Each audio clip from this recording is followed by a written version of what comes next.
this weekend. He really has. Good as we've seen him play, possibly ever with Ultimate Pool, if we're honest with ourselves. So he's made his way through to the quarterfinals. Phil Harrison, the minute you make it races to 12, he becomes a major factor. He's in the quarterfinals, as is Declan Brennan. Hit right at the beginning of the tournament. I think a lot of people would have had Declan Brennan as a quarterfinalist. The player I want to mention, though, as we're underway already, is Tom Jones. That was super impressive what he's done in this tournament so far. We commentated on him. Well, I commentated on him last night. Brilliant performance, knocking out Josh Kane. But it was the quality of his game that was eye-catching. He's been in the lab. He has been in the lab. He was always a player with talent. Now he's a player that's added patterns and control to the talent that he's got. Make no mistake, Tom Jones can win this tournament. Yeah, which is really, really exciting. He's got his first pro quarter-final. That's exciting in and of itself for him. Later on this afternoon, it's a bit of a rough draw against Declan Brennan, you must say, especially considering those two have been spending a little bit of time together this past week, as Declan's been over on this side of the Irish Sea to prepare for his big cash game that he's got coming up next weekend. And yeah, he's been putting in the time, and well, I think they've been playing a bit together, and I don't think Tom Jones come out on the right end of that. But at the same time, said as much, yeah. At the same time, if you can beat the players he's beaten in races to 12, you are capable of winning the tournament if you can get to this stage. You can't get to this stage of this tournament by anything else other than right, and all 8 players here are capable of winning the tournament. Maybe this could be Rob Wharne's breakout tournament, because he's put in an incredible shift so far in the Pro Cup, and he looks really sharp. That shot is maybe one that he'd love to have again. That's gone slightly wrong for Wacker. Yeah, he's going to have to dig one out here. I think he can still clip it in, but it's super thin. But yeah, he's been brilliant. I mean, the match against Craig Waddingham yesterday was my favourite match of the whole tournament. Brilliant match. He comes up short here. But, I mean, he's going to have to do it the hard way, you know, for Wacker. He deserved better than getting Craig in the last 16, having come through the winner's side. Craig having to fight his way through the loser's side because he lost out to Tom Jones in match 2. But he manages to beat Craig, who's been arguably the player of the last 2-3 months, and he gets the player of the last couple of years. He gets the number 1 player in the game in Tom Cousins in the quarters.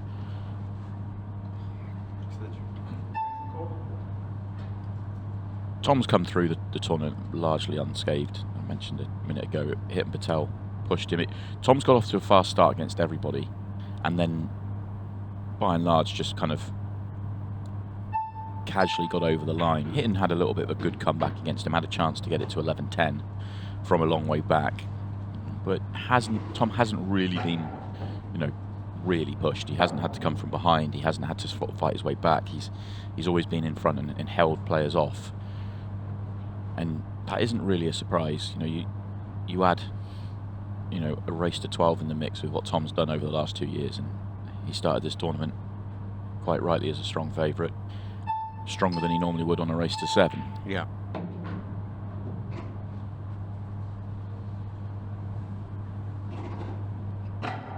There's a problem with the yellow on the right hand side. Hasn't dealt with it yet, so maybe the double is his thinking. One on the left, less of an issue because it goes, but that might be a double as well. Yeah, we've watched an awful lot of Tom Cousins over the last couple of years. Just simply by the nature of him, everybody has going deep. But he becomes a really predictable player to watch, and you know, usually when you use that word alongside sportsman, that's not a good thing. But this is an individual sport. Predictability is not the worst thing in the world at all, and the way that he goes about things, you sort of expect what he does. This is interesting, the way that he's lined this up here. He does have the ability to do a couple of things with this. Well, it's which side of it. He's going to go double. It's just which side of the 8 ball does he? Yeah. Does he pull it back, or try and stop it fairly dead and play the back double, or does he try and go through and get to the straight double? The only thing you can't do is get caught in between.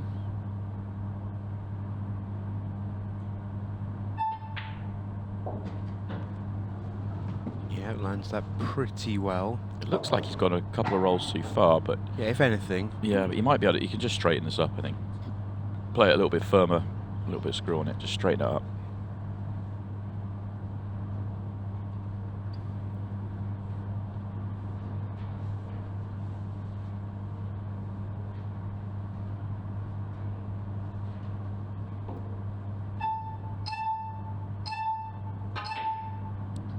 Yeah, he was too far. He tried to strain up and couldn't. Well, an early moment for Rob Wharne here. Even so early, it feels like a big moment for Wacker. Talked a lot, these are long races. Nothing will be won in these early frames. Wacker himself will know that by virtue of that match that he had with Craig Waddingham, where he was well up, and then he was well down, and then surged into an incredible comeback to win it, rattling off the last 4. So he'll know there's nothing to be won long term from that frame, but just an early blow just lets Tom Cousins know that he's in a real match here, and lets, more importantly, I think, lets Rob know that Tom Cousins is there to be beaten, because I think that's important for Rob to know. I always talk about it's important to punish great players' mistakes, and it is. I don't think that matters so much here. It's early in a long race, but I think just in case Rob was coming into this thinking I'm playing Tom Cousins, the #1 player, I need to play perfect here. You know, Rob's made a pretty bad error in that frame, and he still won it. You know, that should just settle him in completely. I don't think it'll have any effect to the way that Tom goes in this match, but I think winning that in 2 visits rather than 1 actually weirdly might just settle Rob in more because of it. Because he knows he's going to take out a ton of first visits, because he does that. That's his MO. He probably goes at as high a percentage off the break as anyone in the game, really.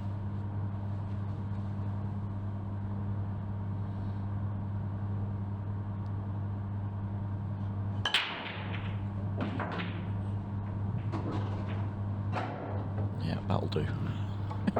That on repeat, Tom's thinking. Please. Can't break much better than that. Yeah, if he does that 10 times in this match, he's going to take some serious beating. That's a huge break with control and a great layout.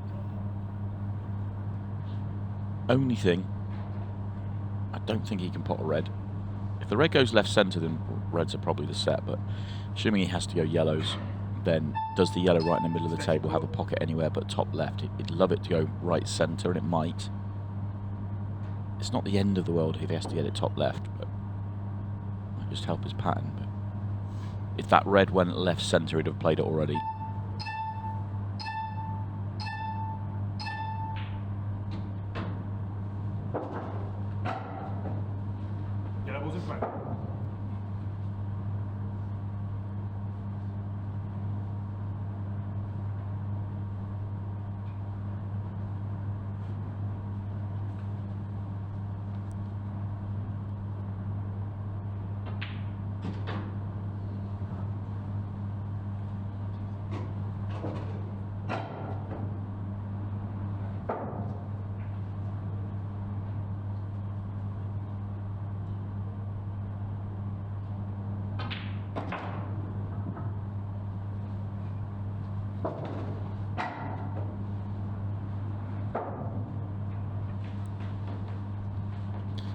This is awkward. This is awkward. Natural float of the gap here, but it's a tricky pot. And he obviously made a mistake in the opener.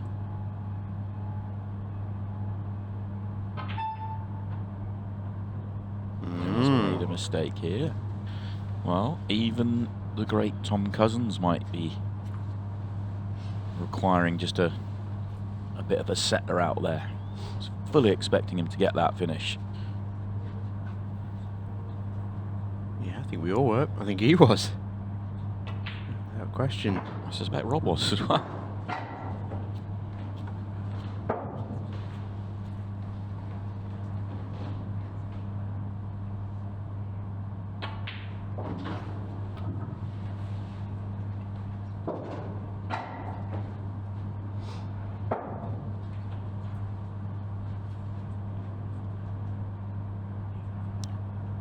Wacker has had several nearly moments with Ultimate Pool.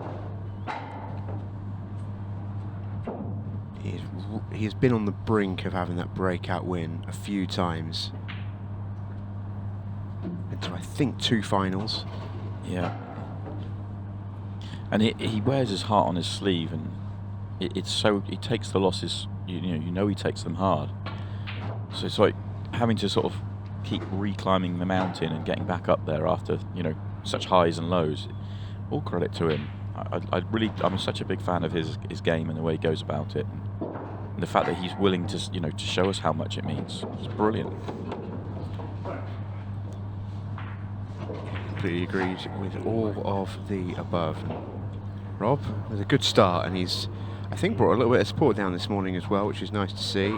He's had good support all weekend, actually. Obviously, lives within half an hour of the venue, so nice to get a few people here to support him. Obviously, it's a Sunday morning, so it's quite quiet out there this morning. Yeah, it's got quite Sunday morning vibes here in the venue, but this will warm up through the day. We're expecting that. 4 fantastic quarterfinals to kick us off. And before we know it, when we come into the evening sessions tonight, 2 semis and a final, and the format stays the same. They are long races. We are going to see some really high quality gear this entire day, final day of the Pro Cup 2024.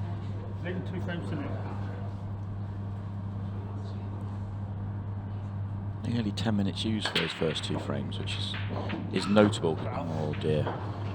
Well, we would be going crazy about a golden duck here, but just an in-off.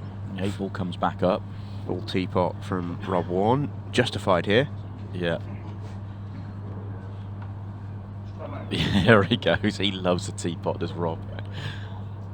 Yeah, no golden break or duck in this event. Important just to mention if you're watching us Yeah. for the first time this weekend. That would be very out of keeping with what's been, you know, all about the quality in the long races. A year or so ago, I think it was during the Players' Championships, when Rob was, he must have played 100 frames out in the arena or something silly over the course of the weekend. He made it all the way through to the group final, lost out to Sean Chipperfield in a crazy good match. Our director did Rob a little bit dirty and montaged up all his teapots throughout the weekend and played it out on it. He loves it.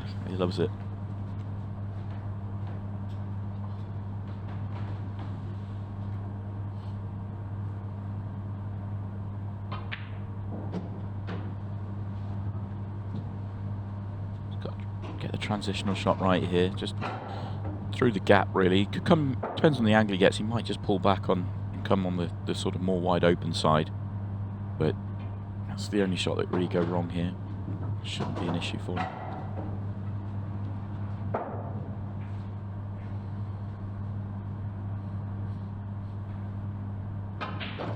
Yeah, just come back on the cleaner side of the table. Could have gone the other way, but gap is smaller, no reason to do it.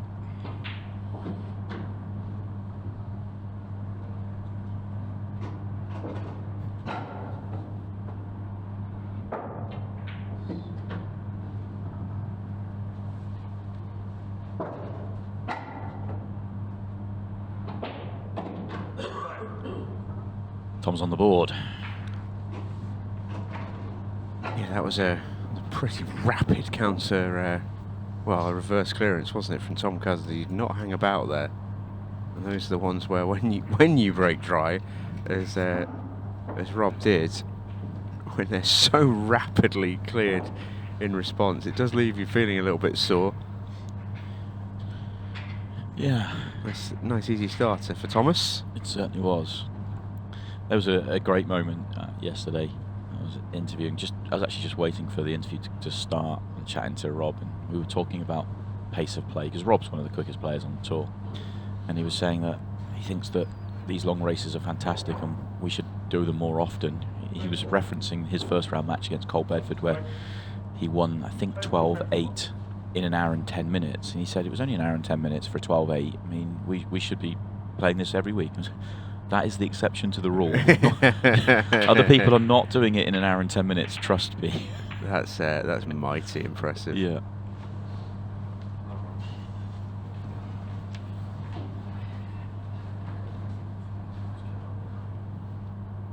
We had that discussion the other day, didn't we? Who are the quickest players, and Rob Warne's in the conversation. He is, but I have a definitive answer to who's the quickest player on the tour now. Oli Bale yesterday played the quickest I've ever seen anybody play, ever. Really? Yes. by quite a margin as well. It was quite ridiculous. Ridiculously good, or Just ridiculous. No, he didn't. He didn't play particularly well. I spoke to him afterwards about it actually, and I said that was frantic, Oli, and he said, yeah, I think he's got himself into a little bit of a kind of mental block on the TV table about how to approach it, and he said he just wanted to go out there, express himself, have fun, and he said that's how I like to play. But it was, I mean, he played a dart shot that if we'd put the clock on it, well, there is a clock on it, but if we'd go back and analysed it, he would have played in less than a second. Yeah, the Goodness. ball had the revolution of the ball had only like a split second stopped, and then he played the dart shot. I mean, but he was doing that throughout. He is a great entertainer. Is Oli Vale.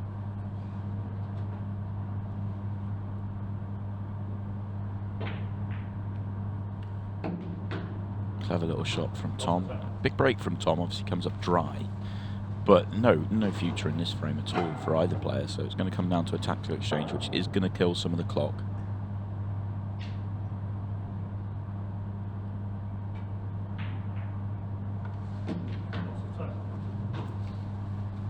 Turns the loss a turn. If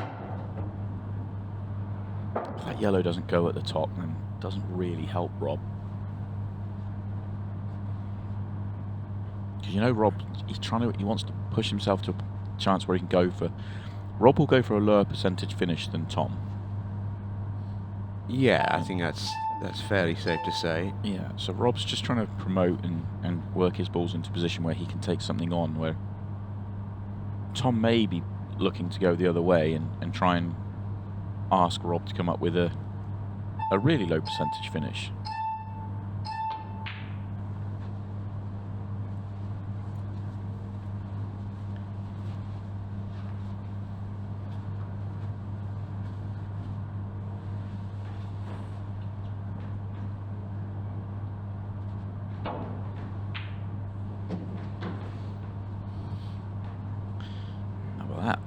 Swerve pot.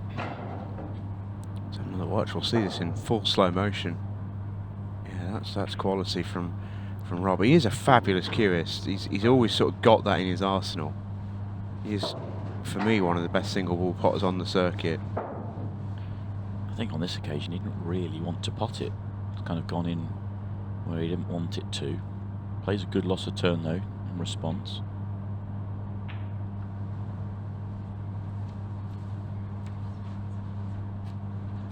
Now, if the yellow went at the top of the table by the 8 ball, I think Rob would be tempted here. But the fact that he's not, I would say it doesn't go. The reason I thought he might be tempted if it did is because he could have potted the one he was on there. The two below the break line on the right-hand side connected and went. The one at the top, obviously, if it went, and then it's just one yellow, which easy enough to land on that as a double. So I just feel he would have gone there if that yellow didn't go. It did go, rather.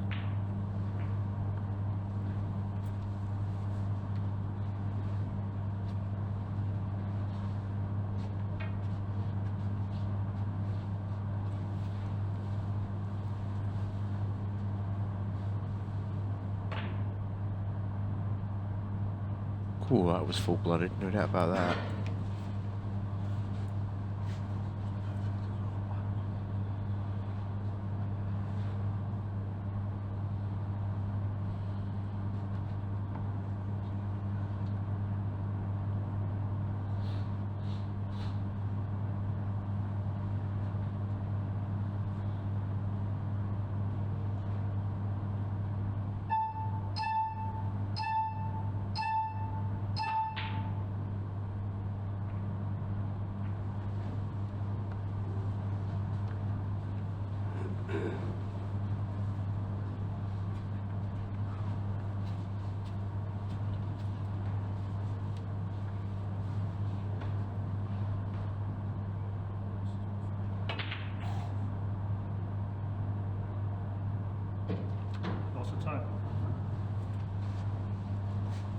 That's worked out nicely for Rob. He's winning this tactical exchange. He's doing well. Because he's winning it though, does that force Tom to be aggressive when he shouldn't be? Might do. He can obviously pot the one top right and the one top left. It's just, can he get behind that red with the 3 yellows? Yeah, he's going to try. I mean, this would be unbelievable. Yeah. This is one of those where, you know, Rob will be watching this thinking, well, I'm pretty pleased he's going, but he will feel sick if he gets out. Yeah, and it's all about this shot. Careful what now. you wish for. Yeah. Rob's looking at it, feeling uncomfortable, knowing that it's probably good for him, but this shot. And Tom's landed. Tom has landed here. It actually wasn't as tough as I first thought it was when it came to the table. So, having said Rob was winning the tactical exchange, I agree with that statement. Just didn't quite get the cube where he needed to on that last shot. So, it's given Tom this chance.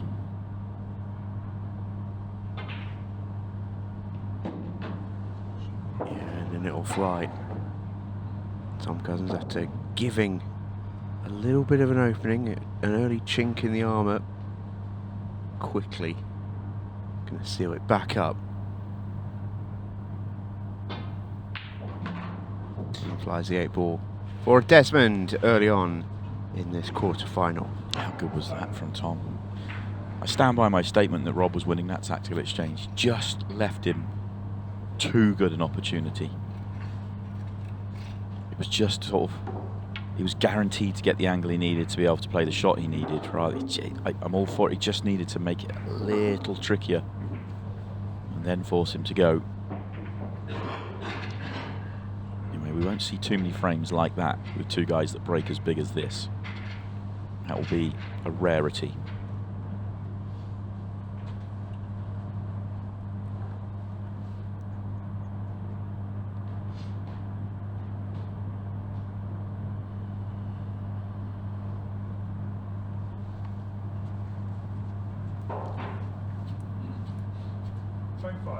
Used up a decent amount of the clock. We're coming up on 20 minutes in here.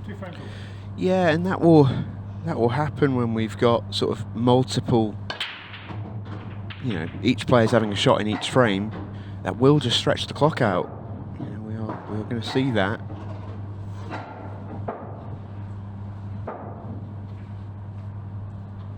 Sort of bounced off the pack a little bit. Wasn't that instant explosion? Looked pure from Rob.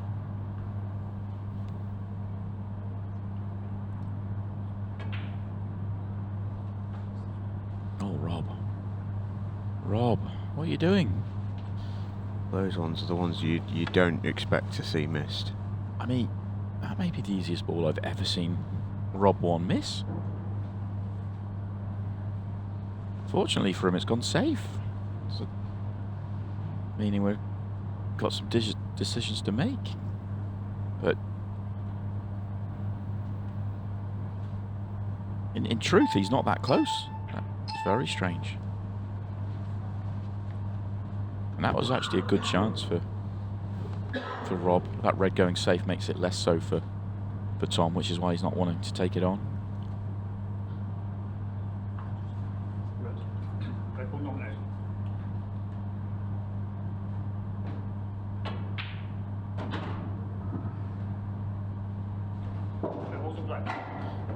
Did not go to plan for Rob. Wanted to be aggressive there. I think the way the last 2 frames have gone, he's been a little frustrated. Was hoping to get the cannon on the yellow and red and promote the red nearest the left corner. Now has to pull back.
strange sort of start to this game, really. It's sort of toed and froed in ways that you sort of might not expect.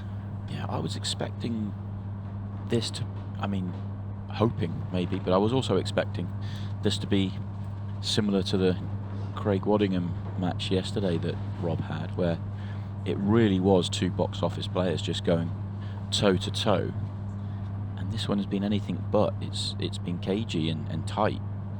The balls dictate. They're certainly dictating here for the players not to be uber aggressive. Oh, Rob, that's fantastic. He has not landed with a cue ball though. There's me saying not to be uber aggressive, and he comes up with this little beauty. How good is that? Yeah, just didn't get the cue ball. We needed the red to go further, or he needed the cue ball to sort of just come away, which was never likely to happen. We needed to hit that full. So ultimately, it's a shot that puts him further behind, but good vision. And all he's done here is open the table up for Tom, who should now go. No real reason to not. Just make sure of the first pot.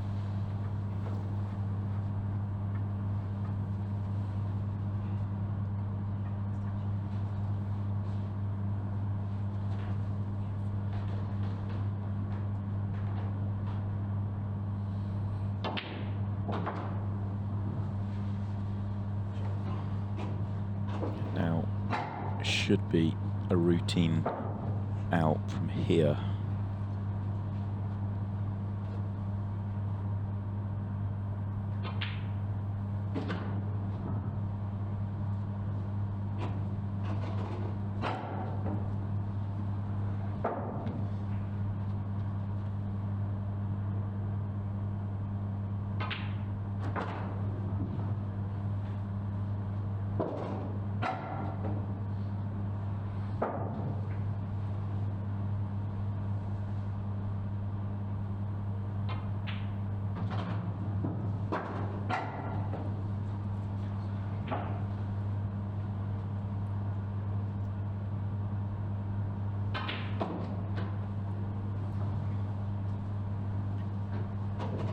Going to be 3 straight for Tom, but not really how we thought it might be. No, it's been a strange match in that sense so far. We're 24 minutes in. It has been a strange 24 minutes. Yeah, if you'd have told me after the first 5 frames before we got going today that it would be Tom Cousins 3, Rob Wharne 2, I wouldn't have remotely blinked. Sort of feels, yeah, completely fine. But the way that it's arrived with both players, I think in 4 of the 5 frames, I think we've seen both players have a shot, which is unusual. I think the only frame we haven't, I think Tom reverse cleared a Robin off the break in about 40 seconds, and after that, sort of, it's been a bit. Well, the fact that we're 5 frames in and we've not seen a break clearance is quite impressive. Yeah, quite especially surprising regarding these two, because these two go at as high a percentage as anyone. They really do. I think Rob is right up there, and obviously Tom is, we know that. Right back in the first edition of the Pro Cup, Tom's first tournament with Ottoman Ball, he made the final going at a tournament rate of around, what, I think it was something silly like 85% or something stupid, because every match was on the TV table in that first year.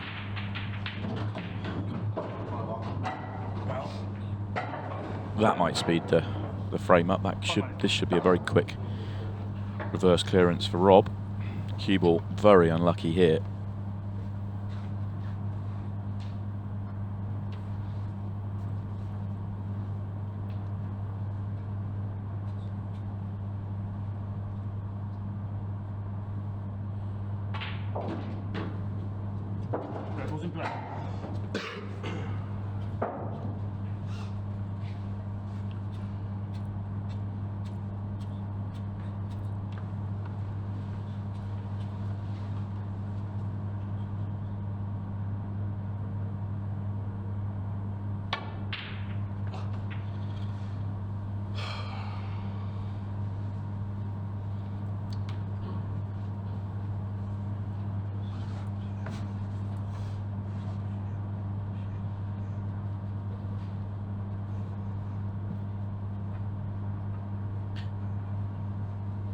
That's going to frustrate Rob more than anything else that's happened so far. Yeah, you can almost see it, just giving himself a bit of a telling to. That was fairly routine, that. Major surprise.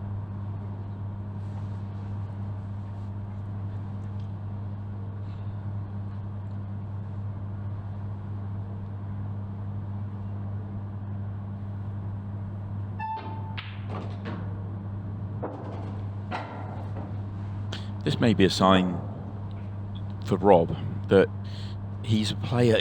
I talk about it all the time. He gets himself involved in like big box office matches, you know, blow for blow a lot. Probably, you know, as much as anyone. It just feels like this isn't one of those right now. But yesterday when he was playing Craig, he was happy. You know, he was smiling because he was playing well when he was taking out big finishes. Yes, but he was also like that when it was going against him and Craig was doing it. Whereas you can see this is the most frustrated he never looked like this in the whole of yesterday's match. And I think there's maybe something in that, you know, he wants it to be big and open and go blow for blow. He doesn't like the style of pool that we've had to see so far. Yeah, and I think from Rob Wharne, I can empathise. You know, no one likes making mistakes, and of course the best players are really, really good at getting over them. You know, that goldfish memory that we sometimes talk about. You almost have to have that in this sport because you are going to make them, and it's how well you recover. Well, Tom Cousins quite often, he made 2 mistakes early on in this match, and he's just he's so level-headed and such on an even keel. It's like he's just flicking flies off him. Do you know what I mean? Like, it's never a big deal. Yeah. Whereas I feel like for someone like Rob who wants to play the way that he does, I think he almost is quite hard on himself for any mistakes that do arrive. And conversely, they become a bit of an issue to sort of deal with. That's a good shot from Tom. He's done well there. A little bit fortunate to get that flick, but he'll take it. I think anything other than full ball in that red, maybe even with full ball, honestly, he was going to be on the yellow. Full ball would be fine. It's that 3/4 ball that if he just catches that, probably half ball, if he catches that a little bit thicker, he's in trouble, but it's all worked out for him. Yeah, it's a lovely finish. 4-2 leads top cat. 4 straight. Yeah, and just that point about Rob, he wants to play great stuff. He knows he can play great stuff. When he doesn't, that frustrates him. And it's almost like that can then become a bit of a detriment to his ability to win longer races if he's not going to play really well. And that's sort of an issue. You look at Tom Cousins, we always talk about it. His floor is insanely high. I mean, his ceiling is obviously the best in the world, but his floor is so good because even when he makes mistakes, he doesn't tend to sort of snowball on him. Whereas for Rob, it feels like one mistake often can lead to 2 or 3, or maybe, you know, best case scenario, he makes one mistake, it doesn't lead to more, but it puts him down on his game for the next couple of frames, and then his work becomes harder. Yeah. I agree. He's got to for Rob to become a tournament winner, he needs to. You can't go through a tournament. The frustration's really going to build here. You can't go through a tournament just playing lights out the whole way through. You've got to go through periods like this, you know. And this is a race to 12, so he has time to deal with this. If we were playing, you know, like a Pro Series race to 7, something like that, then we'd have 1 foot out of the tournament. He would have 1 foot out of the tournament. So, and I'm not being ultra critical of Rob. I just find it interesting to look at players and see how do you elevate Rob, who is, you know, in and around that top 16, to being top tier and winning tournaments regularly. Obviously, the first thing he has to do is win a tournament, which he has knocked on the door. And I do believe Rob will win a tournament. You can't make finals if, you know, he will break through at some point. He's just got to keep going. But how does he then elevate to try and start matching what Tom's doing? And that may be an area to look at.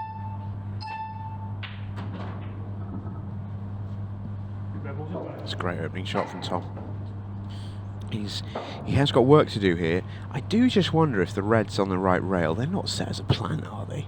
Because that would be pretty tough. Yeah, they're pretty close, and there's a tiniest little gap between them, so it's a big enough gap just to be able to make it work. But I actually think they're set dead set. I think this is pretty basic.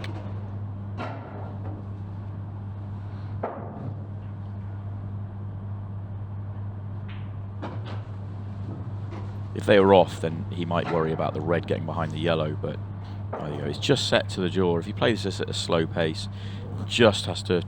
Right, it will fall in off that jaw of dead weight. But he's got no issues with the red because it's going to fall towards the cushion. Yeah, beautiful. Yeah, roll it in dead weight just in case it sets the jaw now. So pump it in centre of the pocket. Yeah, no problem. Yeah.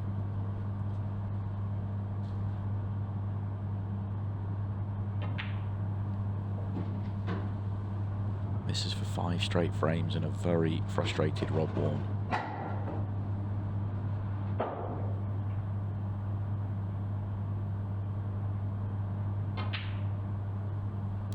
Don't really sort of characterise Tom Cousins as a power player. You know, one of those players who can take a game away from you in a blink of an eye, one who can run racks, because he's so good at everything else. He's just a perfect all-round player.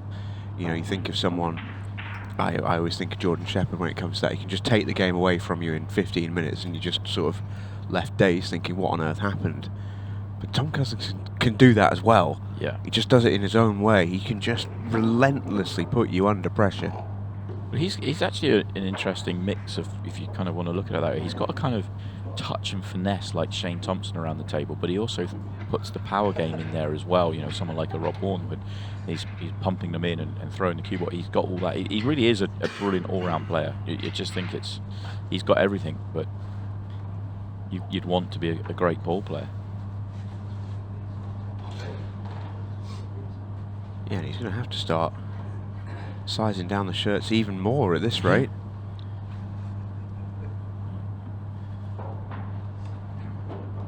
I believe as well that is a newer one from his original, because if you look at where Tom Cousins started this year, I'm not talking about the ranking list, I'm talking about on the scales, he's like half the man now. He is, with twice the bank balance, by the way. Oh yeah. What's Yeah. a break? And yeah, it's something I've chatted to him a little bit about, and yeah, I'm pretty sure the shirt that he's wearing now is a size down from where he was at the start of the year. He's going to need to get at least a couple more, I feel. Yeah, an amazing journey that he's on at the moment. The last sort of 6 months have been just incredibly good for him in that sense. Yeah, a little peek behind the curtain. I can tell you this will be the last outing for this one. This is Tom's final day of the season. There'll be a full new rebrand and new shirts, new design and all that for next year. I feel like I have seen an awful lot of this Top Cap t-shirt. Yes, I think we all have. But in its own way, it's become part of that brand, hasn't it? Well, he had it. Is this going to be a case of like the difficult second album for him? Yeah. Or maybe. He did show me when he first had the design, and he showed me it comes in a range of colours. And he said they've given it to me in white, which is completely pointless. Like, what are you on about, Tom? White's nice. You don't wear white when you're my size. Well, you might start wearing white now. Yeah, true. Yeah. Another relentless break clearance. That is 6 straight for Top Cat. We talked about it. We talked about it all weekend long. The nature of this tournament means that it's far from over. You know, we've seen players go on big runs. We've seen big comebacks. We saw on day number 1, Jez Graham was 8-1 down against Craig Waddingham. He only lost that match in the end 12-8. He came on a right tear to get back into the match and just give Craig a little bit of a scare.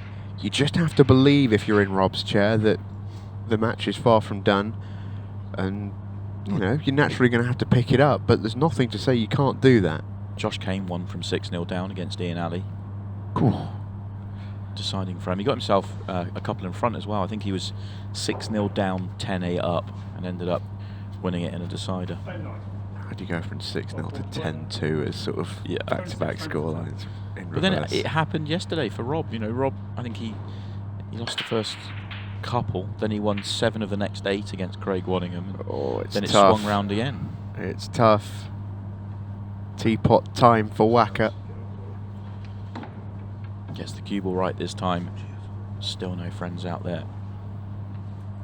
Yeah, and he'll be thinking right now, well, what am I supposed to do? Because the last one, I threw everything into it. This one, I made sure the cue ball came up and down the middle of the table and took a bit of pace out of it. And now I've not made a ball.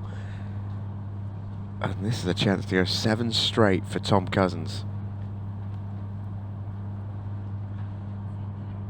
It's those 2 tactical frames back to back that ultimately Rob lost. That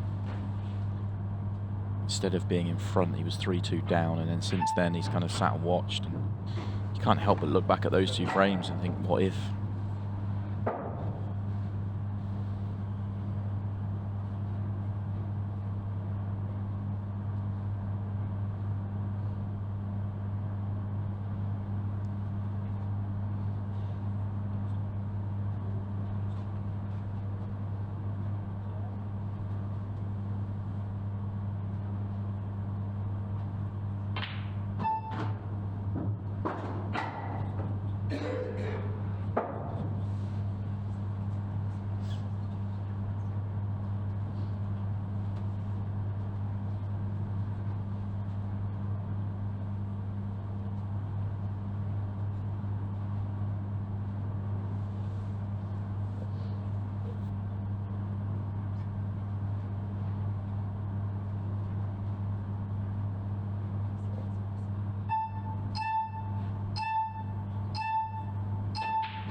Has he stuck on it?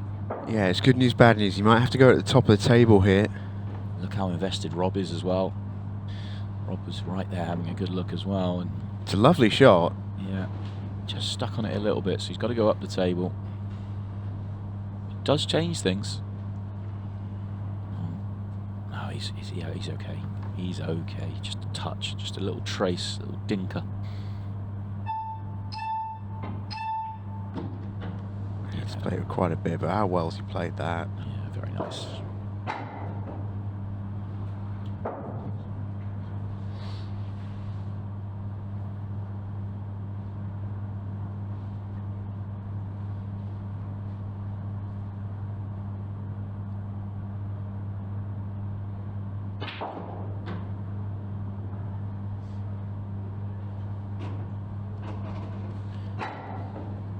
He's got a decent amount of angle on this one, so he's just got to understand the cannon he's getting, screw off the yellow.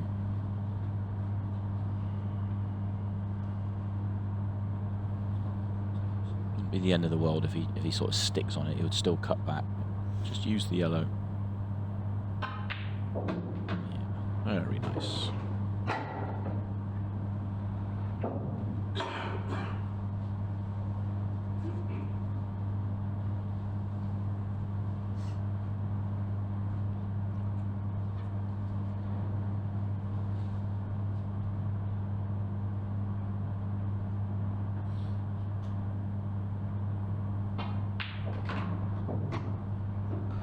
Oh, it's relentless, this. It's relentless, and this would test anybody. Tom Cousins runs 7 straight. Rob Wharne started this match 2-0 in front. He's now 7-2 down. In a regular Pro Series match, this would be over.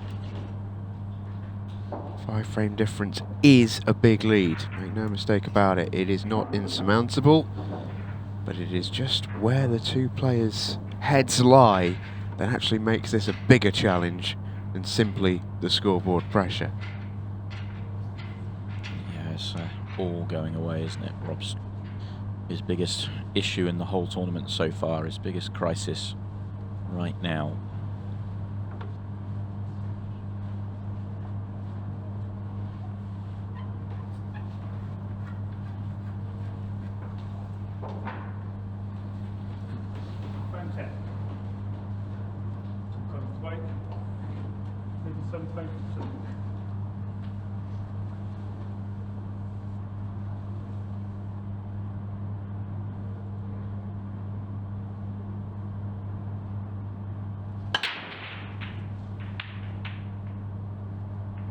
Right then, Rob.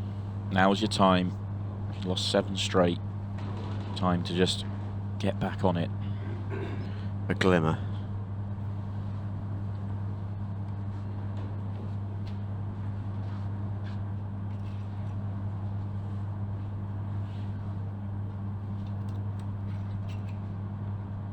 Reds are good here. They all go.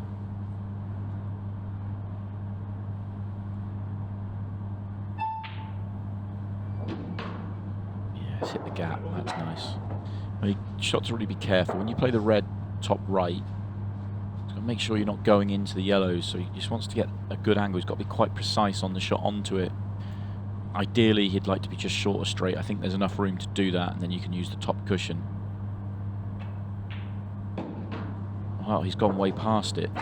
So he is going into the yellows. So he isn't guaranteed to land nicely on the next ball.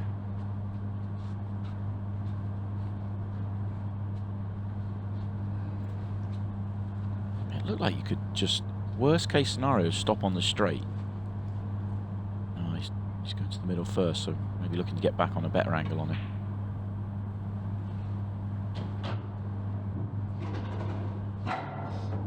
Is he on it? If he's not, it's no. I think he's on that.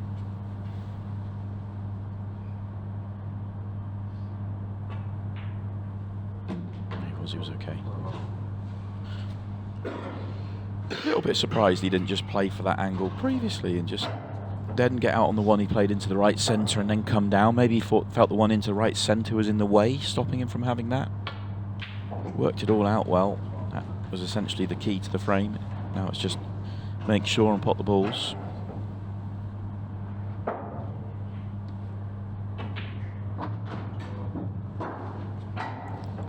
Massive frameness in the context of this match, you feel, for Rob Wharne.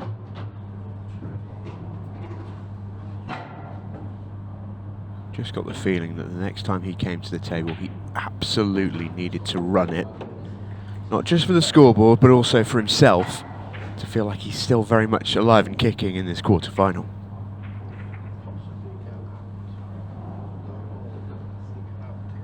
And he's back doing what he was doing yesterday when he was playing Craig, just having a chat and discussing the frames, enjoying himself out there. Yeah, much more like it from Wacker. He needed that. Yeah, I feel an awful lot better if he can find a good break again. He's just come off the boil since yesterday.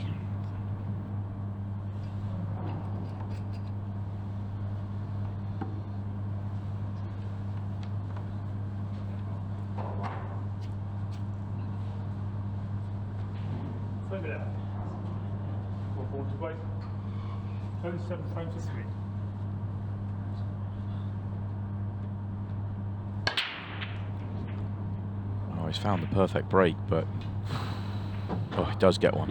I was feeling for him for a second. Yeah, so was I. He absolutely crunches this as well.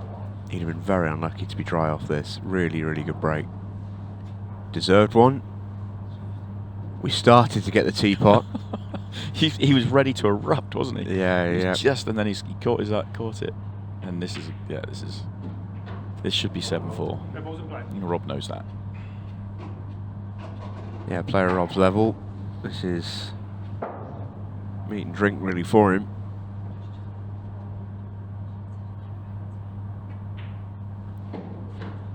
Just one ball that needs a little bit of care and attention. Just the right of the cue ball now, but it's a great last ball.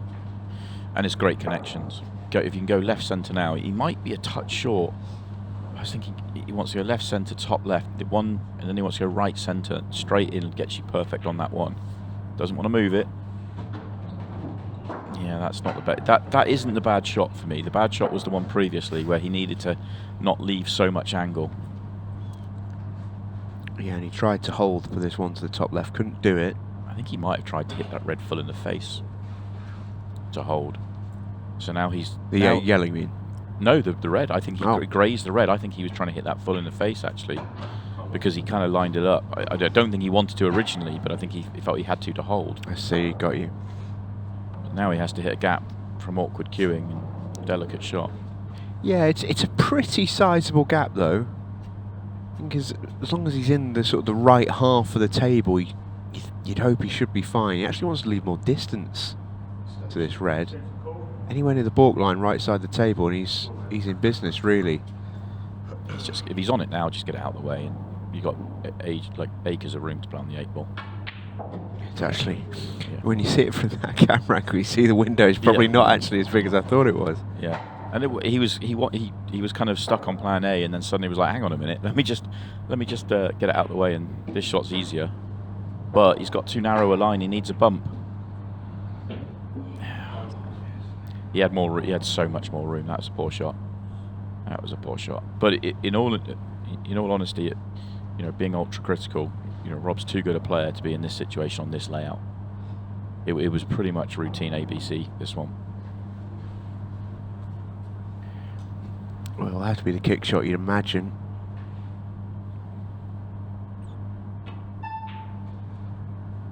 Always felt he would go close, but it was a tough make.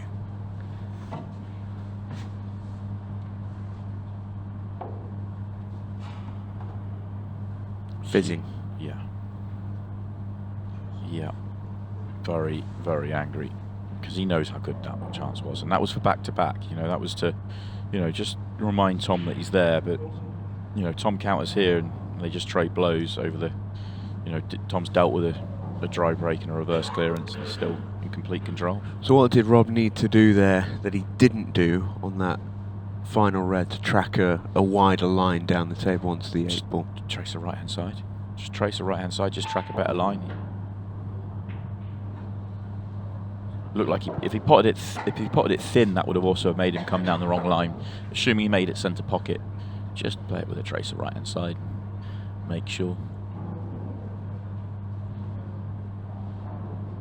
Tom missed his cannon here, so he still has work. I expect him to get back to it.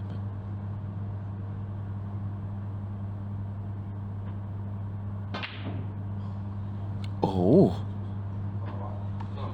Well then. Yeah. You just heard from a couple of the Whacker supporters. Give him a bit of a G up as he came to the table. That is a big, big moment in the match potentially for Tom Cousins and indeed for the Whacker. Has to go cushion first, but this is routine. Oh, it was. Wow. Wow. Can you believe that? Almost looked harder to do that than make it. Tom's very unfortunate that the fact that he didn't just leave it just over, like completely over, but still fully expected Rob to make that one.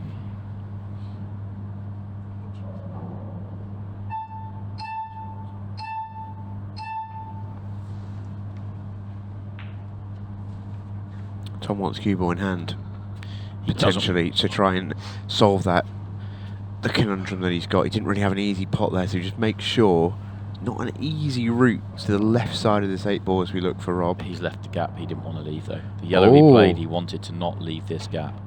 Yeah, he had the one cushion. Well, there we go. So he misses the routine cushion first 8-ball and nails the length of the table, one cushion escape. Tiny bit of side to turn it and tracks the line beautifully. And Rob Wharne is going to get out of dodge in this frame. A frame he should have won a couple of minutes ago in truth. And eventually Tom Cousins makes a couple of pretty bad mistakes, really, to let Rob walk away with that frame. The missed pot was quite jarring from Tom. Doesn't miss too many. It's a 3-frame game now.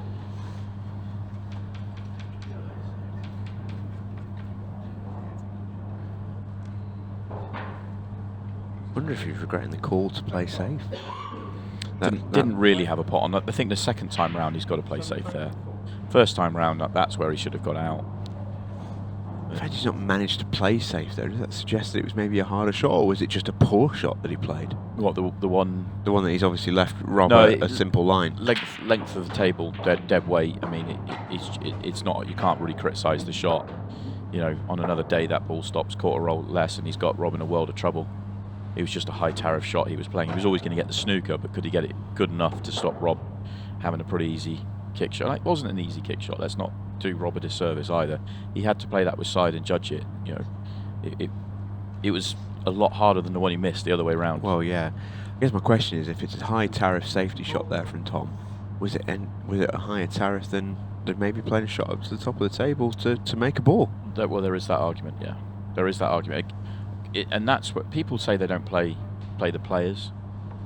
And at the pro level, certainly a quarter-final of a Pro Cup, that decision doesn't matter who you're playing. But that's where, if you were just playing down your local in a county match or wherever it might be, that's where you play the player. Is the player gonna? What's the percentage of the chance of the player making that kick shot if I leave him the gap over me making that pot to the top corner? That's the sort of decision you've got to make.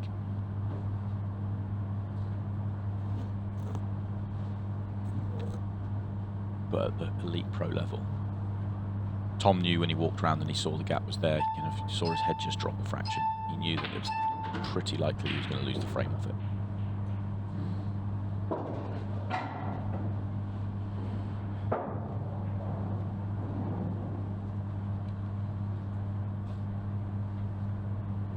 Big visit, this. Really big visit because of what's happened in the previous frame.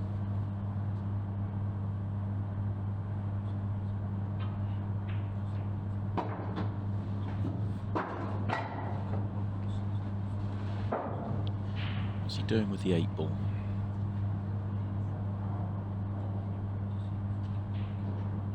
Does it go right centre? I think it does. In which case, this makes sense. That doesn't. Oh, wow. Wow, wowee. Tom's having a mini crisis out there right now. He was a little bit more angle on that than he wanted. He was trying just to pinch the pocket, hold on the straight, because he wants to be straight in on the yellow to bottom right, so that he can get in on the... If he has 3/4 ball on that, then it's a little bit harder to hold. But maybe just overdid it.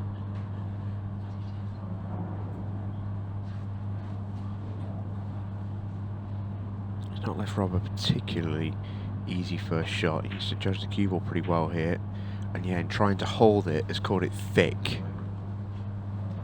He'd have a little bit of capital in the frame, but definitely wanted to make that rather than not. Look what he's done to those 2 reds as well. Yeah. Interesting tactical exchange now. Not the easiest loss of turn. I mean, the loss of turn's easy, but where do you put the cue ball? If you're Tom. I think I like bumping the yellow on top of the red here. Try and move it out of the way off that one. What I was thinking was not playing that one, play the other one and just bump it on top of the red. And kind of not leave Rob any chance of a clearance. Just if Rob was to play a poor visit, then Tom might get the chance to play the one he just played off the red and open everything back up. But at least just kind of keeping yourself in the frame. Oh, hello. No, oh, that's ridiculous. No. That is ridiculous. He is dead in the water when he plays this shot, and Tom Cousins has risen. Oh, that's silly. Yes, Rob, I agree. Right into Rob's pocket as well. He got a perfect line of that. Rob went to stand up. This is far from simple, though. Oh, you just knew he was making it. You just knew he was making it.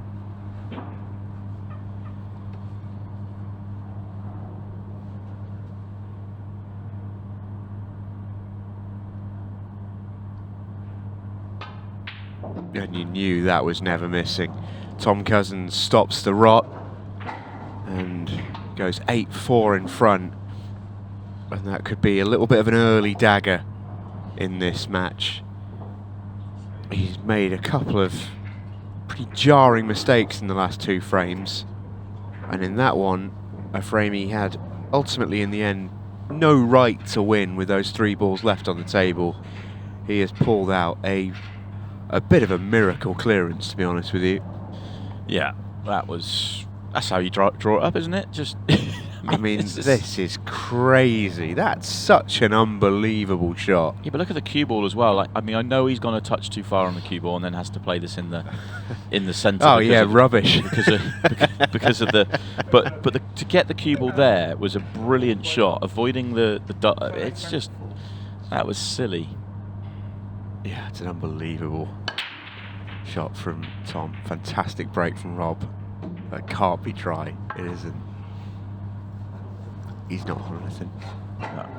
He may have a yellow down the table. May. No, I don't think he has. I think he's on absolutely nothing here. Oh, it's super tight. Yeah, I think the way that he's looking at this, he can't. Yeah, he can't get that past the red.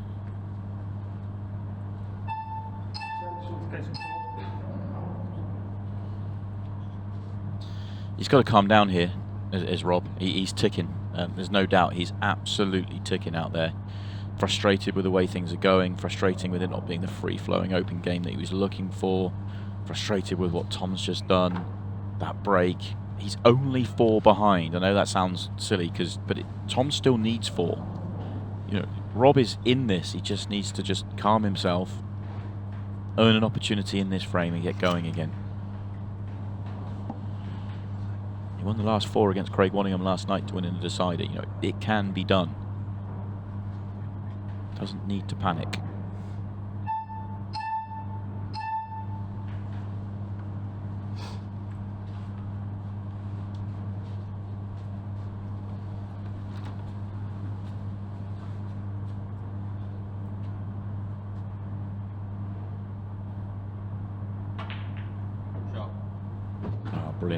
Brilliant from Rob.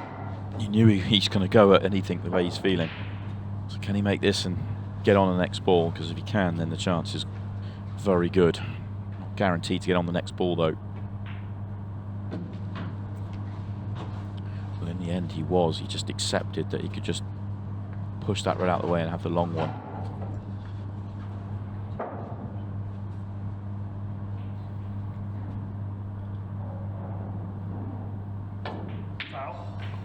Maybe he wasn't on it.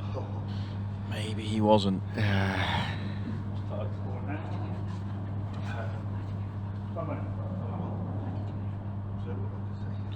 Has knocked a red awkward. 2 reds awkward.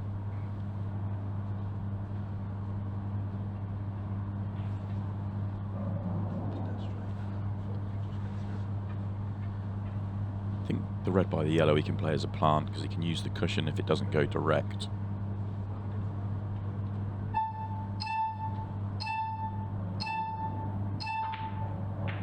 It just went direct, so he's fine.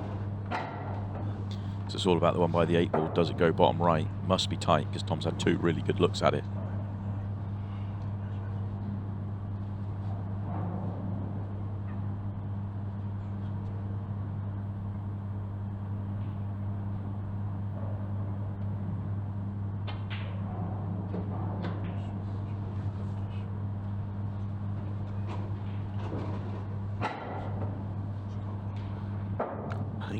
Have to find a way to have that cue ball below the 2 yellows in the triangle area.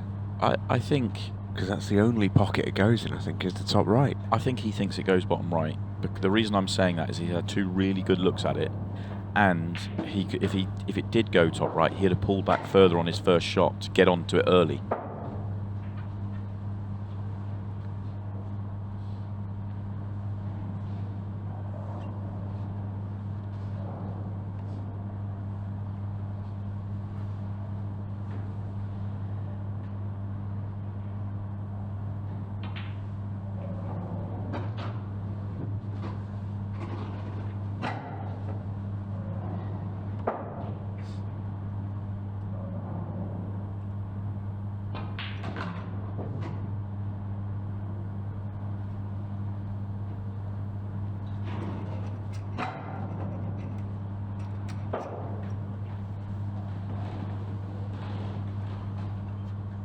Clearly goes, but he's left too much angle to get onto it.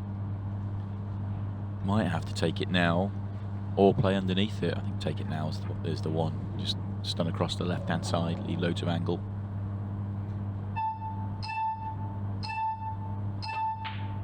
Yeah, nicely done. An excellent shot from Top Cat. 2 balls away from 3 away from another Ultimate Pool semi-final. He's been good in this match, but he has sort of had peaks and valleys at the same time. There's been some very poor stuff in this game from Tom Cousins, and there's been some very, very elite stuff as well.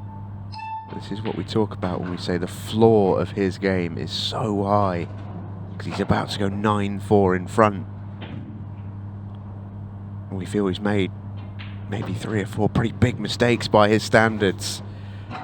But Tom Cousins, relentless.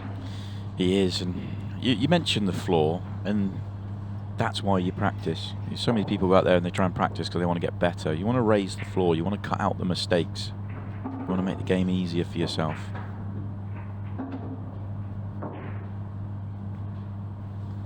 Tom's certainly done that. That's why, you know, when he first started with Ultimate Pool, barring the first tournament, which was the Pro Cup, he had a very disappointing first 7-8 months where he just really wasn't on it. And well, weirdly, his first proper tournament was the Pro Cup. It was the Pro Cup, yeah. It was the Pro Cup. It was the first ever Pro Cup. It was one Jordan Shepherd won.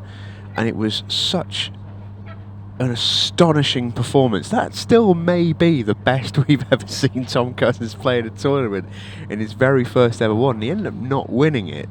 But it was like Lord Voldemort had showed up in that tournament in his debut. It was crazy. He played to such a ridiculous level. Welcome to the tour, wasn't it? Yeah, and then just almost fell off the face for 6 months, and then sort of got a kick at the backside. He got a sort of pretty infamous phone call that told him to buck his ideas up, and since then has not looked back once and has been unbelievable. The 2 years of not quite domination, because you can't dominate this sport, but he's close to anyone ever has. Yeah, and with a year less, he's won twice as many tournaments as anybody else. So, yeah, I mean, you say he's not dominating. I mean, yeah, the tournaments get shared about. He's won 3 Ultimate Pool tournaments this year. He won the WPF World Masters as well, for good measure. He's won in Morocco, in America. He's won everywhere he's gone. You know, he's won a lot this year, but in terms of just talking about the pro circuit, it's 3. That's still more than anybody else, and it puts him up to 10. Chris Melling and Stevie Dempsey are both on 5, and they've played an extra year, by the way.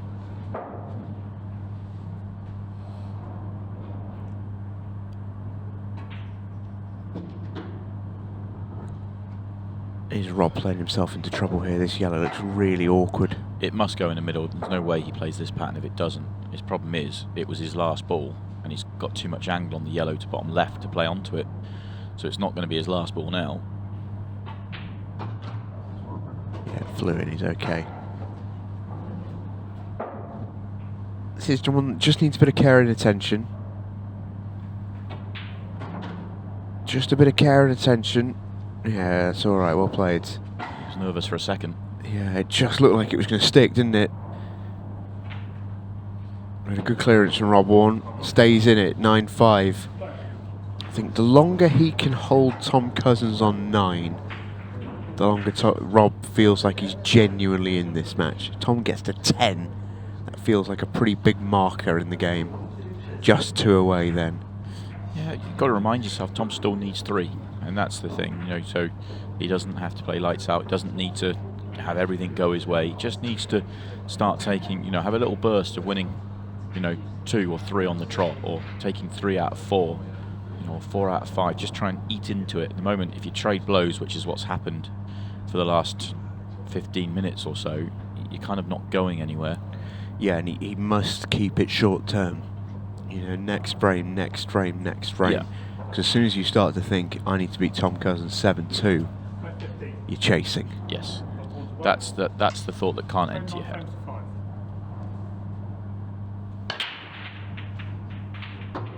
Okay, now he's got an opportunity for a 2-frame burst. That was off the Tom Cousins break. Now he's got his own. A little bit unlucky there. The final ball rolling just comes along and sits red on top of yellow. So that causes issues on both sets. If that red that's coming across the table now stops on the cushion, yellow's a routine.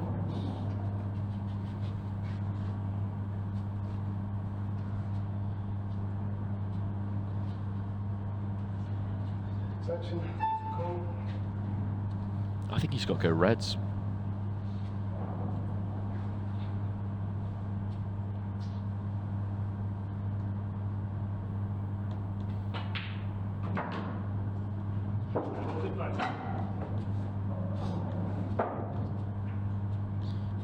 I think he should have gone reds. It was a much harder first ball, but I don't see the breakout here on the yellow. I don't see how he breaks it out. Whereas the red, you've got 2 reds to do it with. One above the 8 ball and the one to the left-hand side. And you could have done it from distance because of the way they're set up at the top end as well.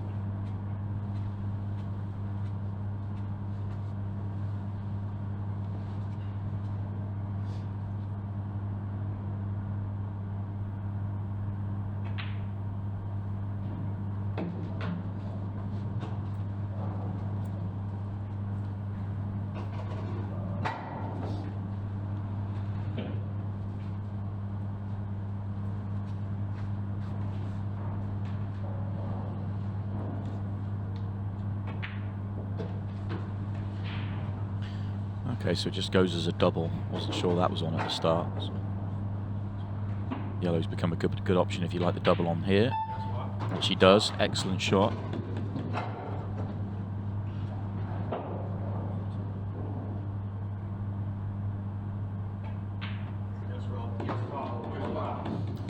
And just here in the background there, Rob has got a few people with him in his corner, and a little bit of a G up there, and that's exactly what he needs. Now only 3 behind. All of a sudden, you know, Rob's as close to catching as Tom is to winning, and it can just start to shrink that gap. That's it. 2-frame burst. Okay, nothing you can do on the next frame. If Tom breaks clears, that happens. You'll just be ready to pounce. And, yeah, and try and start to build some momentum.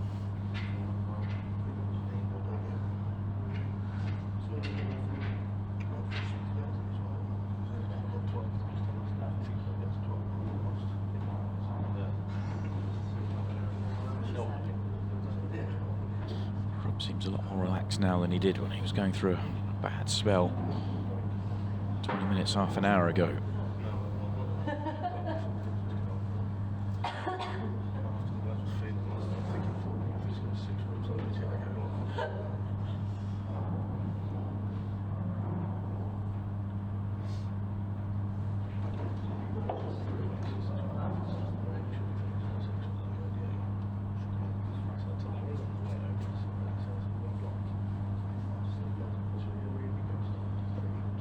That's what it's all about, that beauty.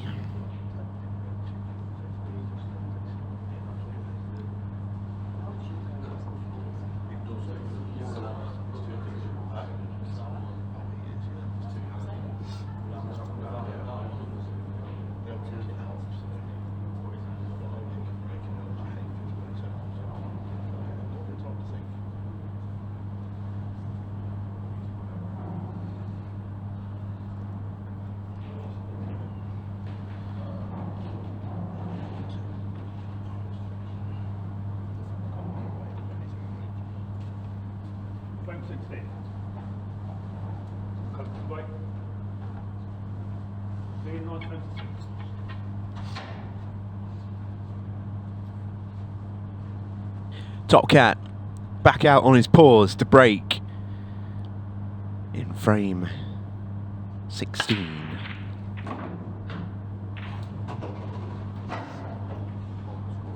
Pretty good. Pretty good.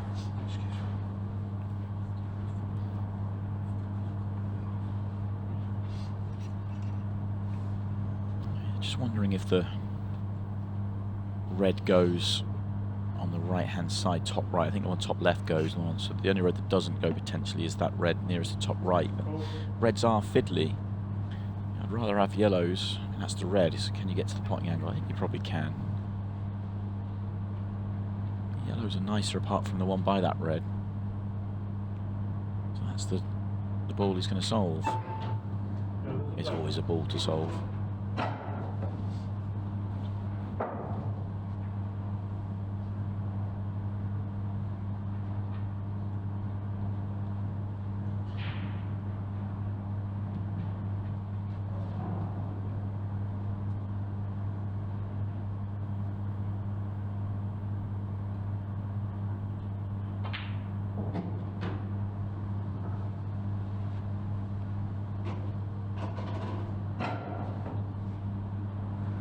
If he wanted a little bit further, not much room to play with. If he was thinking yellow to top right, on and off the cushion where the break line is and flicking the yellow into play, then he's short for that. Or can he use the top cushion? But if you go top cushion, you've got to get into the red and stay on the yellow to top left. If the minute you hit the yellow, you're not knocking it on. Oh, he might have bumped into the perfect position. Yeah, I think that's why he's holding up his hand. Absolute perfect. This is where he was trying to get the cue ball 2 shots ago. Oh, of course it is.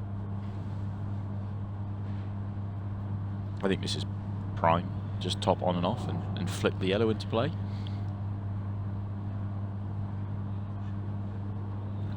Of course it is.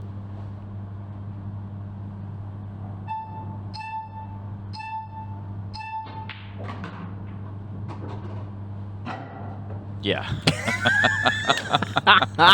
Oh, sorry, Rob, but I mean, we know. I know exactly how you feel. Yeah. Because the thing is that when you're trying to play the breakout shot that way, because that's where Tom was trying to get to 2 shots ago.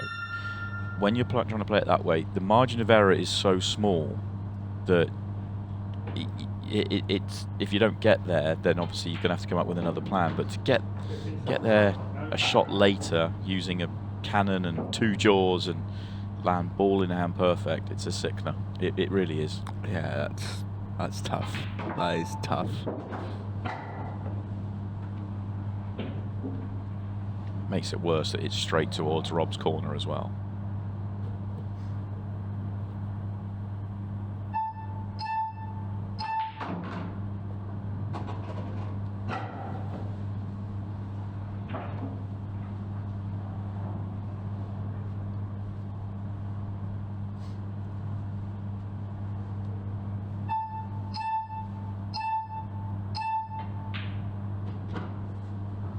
Into the final 10 minutes as well. That's snuck up on us.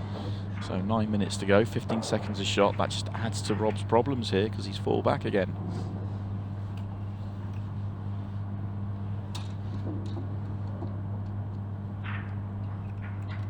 He's still thinking about it.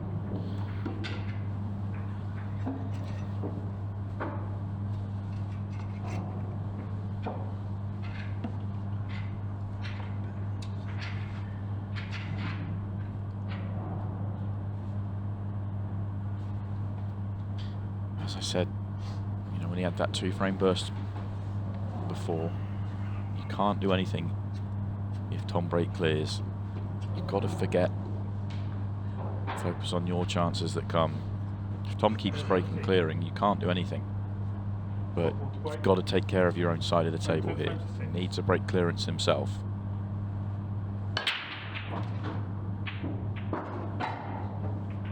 And he's got every chance for one.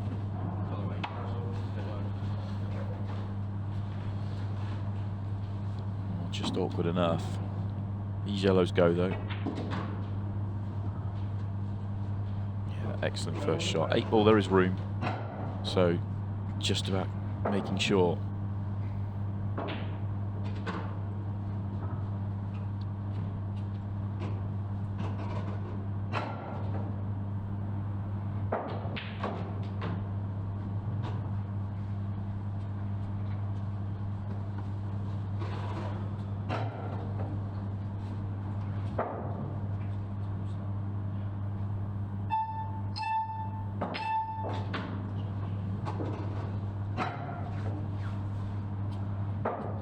Bit of angle on this. Can he drift straight in top right rather than trying to play for it in the centre? No, he's got more angle than that. Oh, that's beautiful. That's a lovely shot.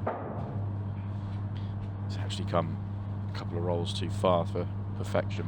Has to use the bottom cushion again. And he's underhit it because of it. Big double. Big double. And in the end, not particularly close. Extension call. And it might well be Jova for Rob Wharne.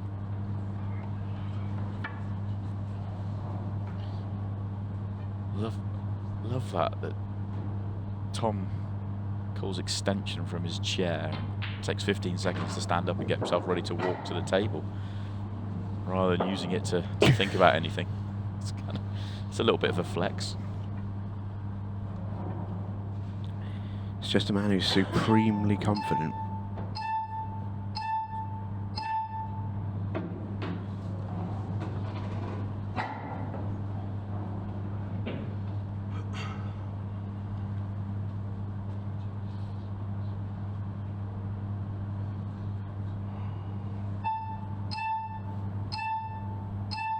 Talk about confidence. Yeah. Yeah, but Gabe made sure. I mean, it's clever play though still, because It is, yeah. he's doing it when he knows he's got freedom to do it. You know, there's no pressure on that. It's not like the 8-ball's hanging over a pocket. And he's played it at such a pace where he knows that Rob probably won't even be able to see the 8-ball if he misses. Yeah. It's just clever play. It's another great pattern. He's just zig down the table nice and easily onto the 8-ball. And he's even playing the beeps a little bit here.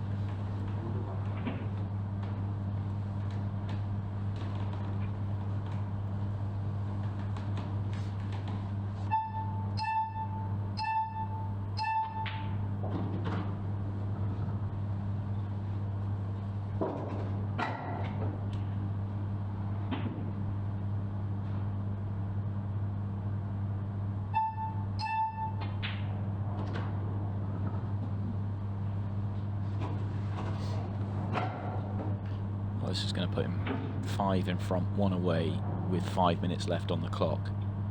I mean, the match is essentially over at this point. On the hill goes Top Cat.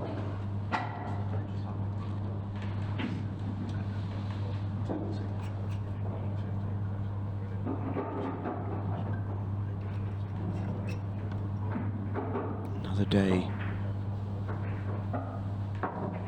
at the office for the best player in the world. Rob Wharne, the latest inmate at the Tom Cousins Penitentiary.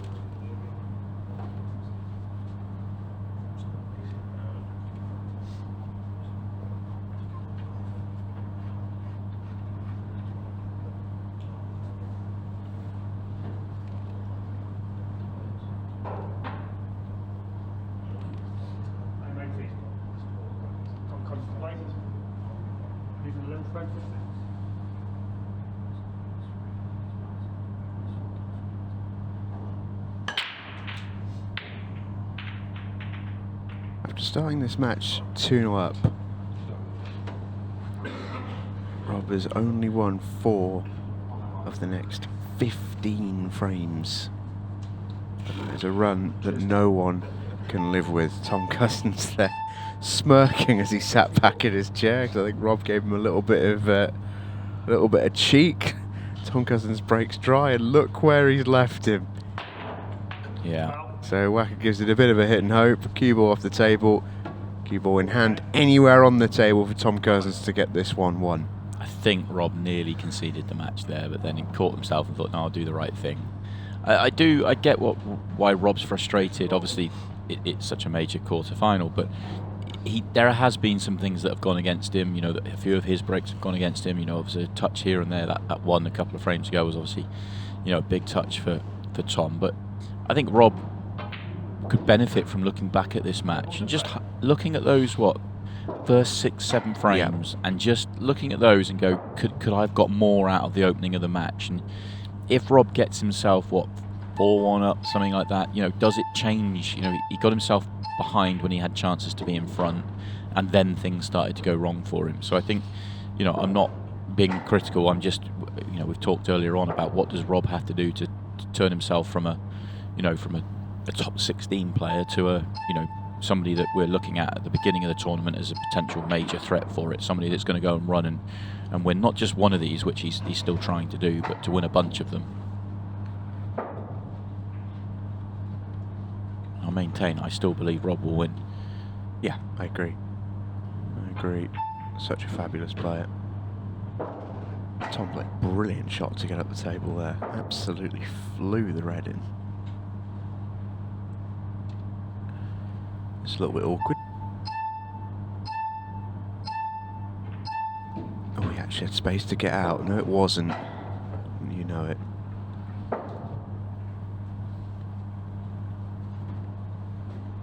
Well, he might have to double kiss that one in. It looked all too tight up there, but no. Got out. Smooth as you like. Rolls it off the yellow to hold on the reds. Just lovely work from Tom Cousins, this. This wasn't a particularly easy finish when he came to the table either. Not that you'd know. Pinball perfect onto the last 8 ball. And Tom Cousins is rumbling on into another Ultimate Pool Pro semi-final. Rob Wharne, another great run for him, but it falls short at the quarter-final stage. His season comes to a close in the last 8 of the Pro Cup. Tom Cousins, though, is not done just yet.